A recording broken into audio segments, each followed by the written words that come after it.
And tonight on the Daily Wrap, Hillary Clinton thinks a vast right-wing conspiracy is the reason why Americans don't find her trustworthy.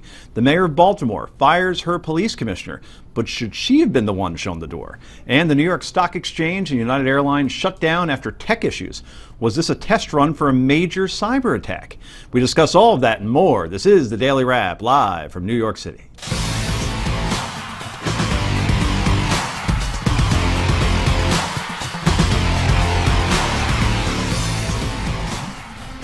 And welcome to the show, everybody. I'm Joe Concha, joined by my co-host, Rick Unger. How are you? I'm good, man. Just good? You're well. Oh, that's right. I'm supposed to answer correctly. I'm very well, thank you. Well. And you? I'm awesome, as Jane recommended. It's Wednesday. You know, it's hump day. It's hump day, isn't it? So, yeah. I never understood where that came from. And Getting over the hump of the week? Is that how that and works? it was a very interesting news day. It was, wasn't it? Yeah. So much to talk about. What's your biggest story of the night? Boy, actually, my biggest story is what's happening in Oklahoma, which I'm going to talk about later because I'm fascinated by it. Has to do with the 10 commandments. The 10 commandments and a governor who may be getting involved with some civil disobedience. Interesting. When the legal stuff clashes with the political stuff, that's when Unger's, the back of the hair in his neck really comes to light. To Mr. Unger's right, she is the editor of JaneUnchained.com. Jane Velez Mitchell is back, too long, overdue. And finally, assistant overline editor for the Commentary Magazine, CommentaryMagazine.com, Noah Rothman. Welcome back, my friend. Thank you very much. All right, everybody, let's get right to the Daily Download.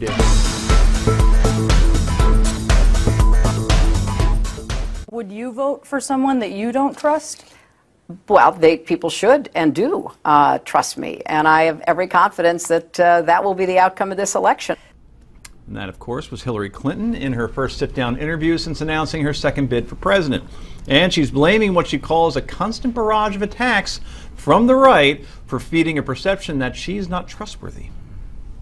This has been a theme that has been used against me and my husband for many, many years. And at the end of the day, I think voters sort it all out. It's like Belle Biv DeVoe and Ricky Martin. It's like the 90s all over again. I know I've heard this somewhere before.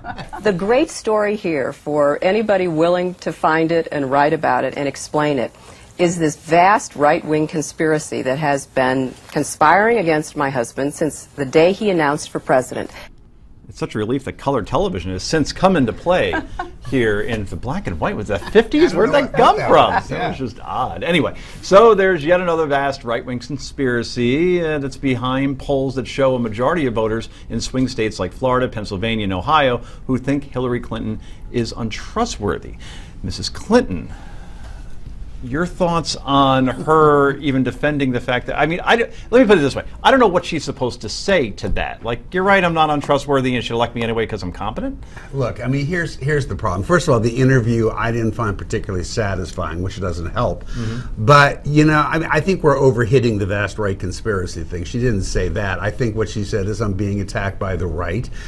She is. You know, but that's what they're going to do, just like the left is going to attack the right. Has it been the right, though? Because the story about the email server came from the New York Times, and the Washington Post has been pushing this as well. Very fair, right way. Very fair comment. It is, and what I would have done if I were her is I would have said certain publications, which would have covered her, and I would have said Republicans, not the right. So I think that was a mistake. But yes, I mean, obviously the 800-pound elephant in the room was why she's really being attacked under credibility, and that's the whole server thing. You know, you can't destroy your personal server and expect people to trust you for doing it. Before you jump in, because I could feel it building during Rick's answer.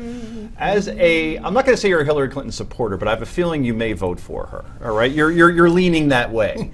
Do you find her trustworthy? And if you don't, do you care? I think that Hillary Clinton is in this situation where she can't do anything right, and the judgments about her are so subjective. And there's also a case of selective indignation. Now, Colin Powell used a private email. Nobody said about that when he was Secretary of State. Did Colin Powell destroy his server? Let me just finish my No, because you're dodging premise. it. We shouldn't didn't do that. Jeb Bush, when he was governor of Florida, used a private email. Nobody got upset about that.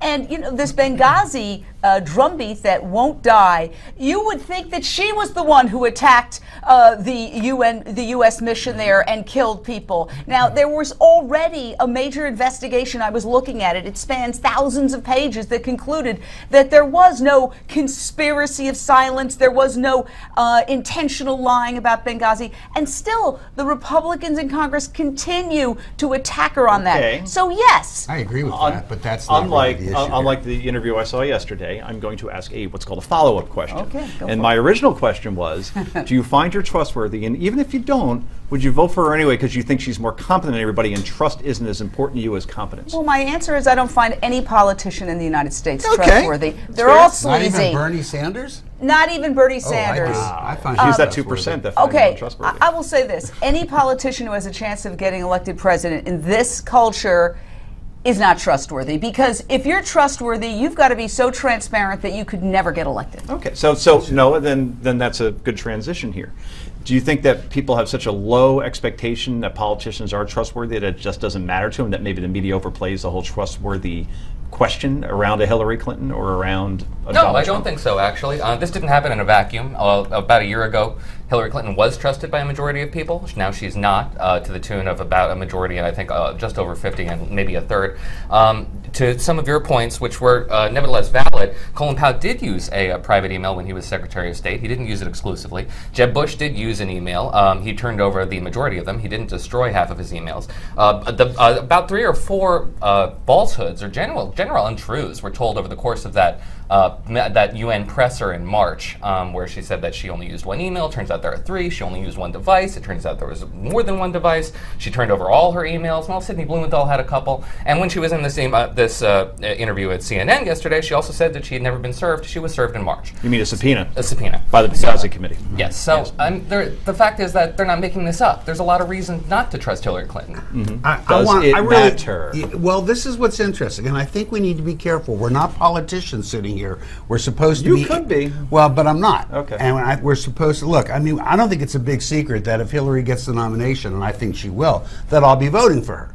But that doesn't change the fact that this mistrust thing has, at this point, very little to do with whether or not she should have been using her personal server. So to make the comparisons between Colin Powell, et cetera, no one's denying that. I'm not anyhow. But you can't, when you start dodging the real issue, you're playing politician.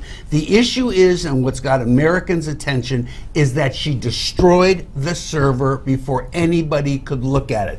If you deflect by going to, well, Colin Powell did, no, he didn't. He didn't destroy a server that we're aware of. So let's not be politicians here. Let's play it straight so that when you recommend something Hillary does, it'll have some weight to it. I think that you have to judge Hillary Clinton's record in the State Department by what she did.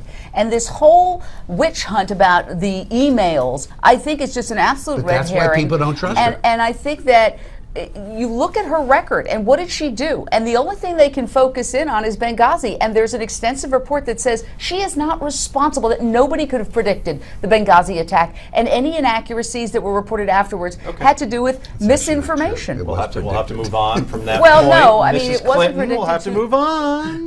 Mrs. Clinton also took aim at Republicans, specifically Donald Trump, for his comments about illegal immigrants from Mexico. I feel very bad and very disappointed with him and with the Republican Party for not responding immediately and saying enough, stop it. But they are all in the in the same general area on immigration. They don't want to provide a path to citizenship. They range across a spectrum of being either grudgingly welcome or hostile toward immigrants.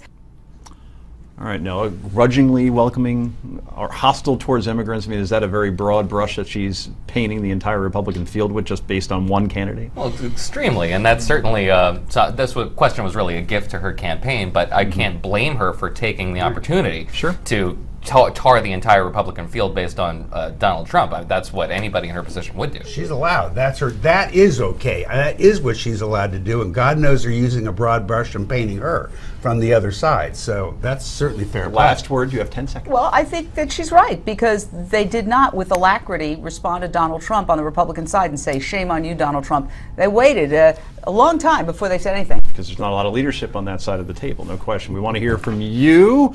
More after the break. Stay tuned. This is the Daily Wrap.